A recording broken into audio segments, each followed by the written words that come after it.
Hi, Trojans. So I'm going to go over some of the changes within Padlet and just how to use the functions within Padlet.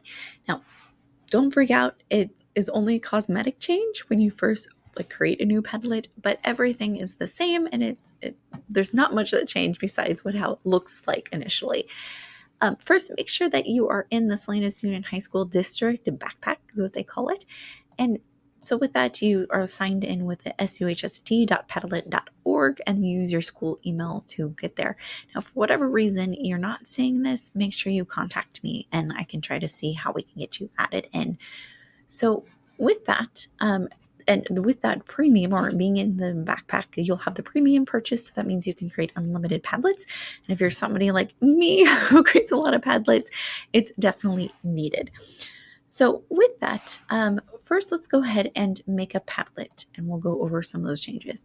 So I'm going to pick a wall because that's the one I usually do, but remember you have all of these options here. So the stream or grid or shelf or map or canvas or timeline are all really great options as well. So we clicked stream and somehow I got a Christmas theme. I'm going to change that real quick just so we have, I'll just change it to black. And then I'm going to click next so I can start posting. So how it looks a little different is your plus button is going to be down here. So go ahead and click plus, and then you're going to get this pop-up. So again, it looks slightly different, but everything is there. It's just in a different format. So the subject, I usually actually have my kids put their first name and last name, and then they can write whatever they need to write here.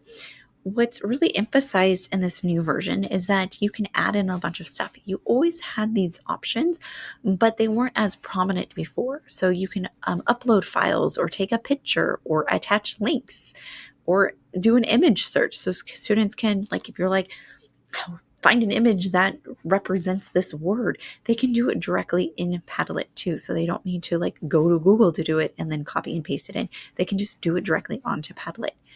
And then some other features on here that I really want to emphasize is you have video recorders, so you can have students do audio responses or video responses directly on Padlet.